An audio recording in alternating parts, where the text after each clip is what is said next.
What's up, everybody? This is Ninja X AMS with another review. This time I wanted to review the pistol I carry with me on a daily basis, and this is the M&P Shield Plus. This is an exceptional little pistol. I like it quite a bit. I've had it for a year and a half. I have somewhere north of 1,000 rounds through it. No malfunctions. It's been great. I guess it's had a couple of annoyances. The barrel that came with this guy, the feed ramp, had a ding in it, and I was concerned about bullets hanging up on that, obviously. I put 450 rounds through it, testing that feed ramp, including hollow points, which would be the biggest issue. Had no problems, and I still ended up sending it back to Smith for peace of mind more than anything else. And if I'm being honest, I really probably did not have to do that. It was probably absolutely unnecessary. From what I've been able to gather, that is not totally uncommon with the Shield Plus line, to have imperfections on those feed ramps. I have a Gen 1 Shield. I carried it for years. I've had it for a decade. That feed ramp's flawless. I don't know what they changed in the manufacturing process with this pistol, but just putting that out there. Also, this trigger is one of the biggest selling points on this gun. It's a great trigger. Leaps and bounds better than the original hinged trigger on the Gen 1s and 2.0s, but this thing has a bit of a false reset, and I'm not the only person to have had an issue with that. And once you shoot, the more you shoot your gun, the more familiar you become with it, and it's probably more of a shooter issue than it is a gun issue. But when you're first shooting this pistol, you could run into this exact same problem, especially if you ride the trigger at the range. So this gun has been safety checked, so its chamber's cleared. Let me put this phone down and rack it so I can show you guys this.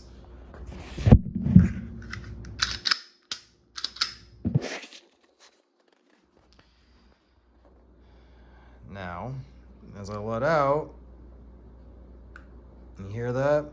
That's that false reset, or what feels like a false reset, whatever. Like I said, when you're first shooting this thing and you're really kind of learning it, you might get hung up on that a little bit like I did. I'm not the only one that's had that problem, but the actual reset is out there, and it's a lot more audible. It's more crisp than that funky sounding false reset. So I shouldn't really complain about anything with this trigger.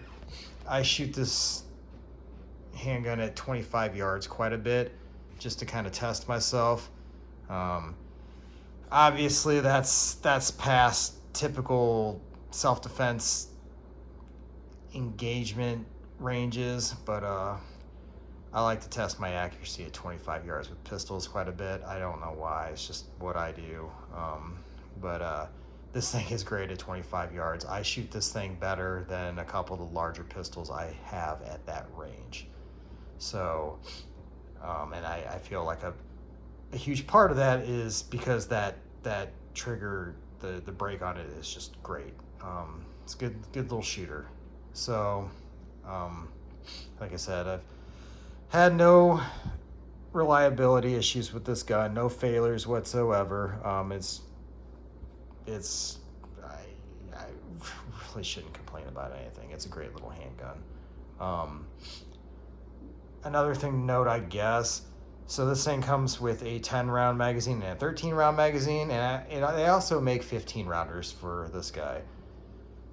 For some reason, the 13s and the 15s, when they are fully loaded, this gun is a little bit harder to rack than your typical handgun, at least in my experience. It's perfectly serviceable, but there is a noticeable difference, especially in between like 10 rounders and the 13s and the 15s. 10 rounders feel normal.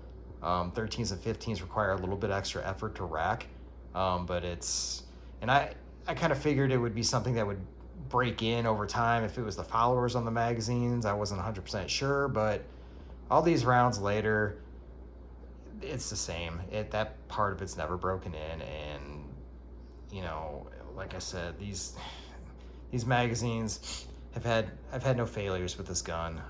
Really shouldn't complain, but I also wanted to put that out there as well. Also, one last thing to note, if you plan on buying one of these and carrying it, make sure whatever holster you go with, it does not cover this mag release. This mag release is a little bit more pronounced than your average handgun mag release, I feel, and at least it comes to a point there. I'm sure you can see that. This was my first holster that I had with my Gen 1. This thing I've had over a decade as well. I bought it about when I did my Gen 1 Shield. This cutout was originally not there. So with my Gen 1, that was a non-issue. I could not eject a magazine by pushing in on this into the mag release. With the Shield Plus, however, I could. So I went ahead and I cut that out, and it is no longer an issue. So just something to look out for if you're holster shopping. Get one with the mag release cutout, so you don't run into that issue. You don't want to be in a self-defense situation and drop your mag as you're drawing your pistol. That would really fucking suck. So anyway, I'm gonna wrap this up. It's a great little handgun. I love it dearly. I trust my life with it, and I'm going to continue to carry it until I find something that I like better, whenever that is. So talk to you guys later. Have a good one.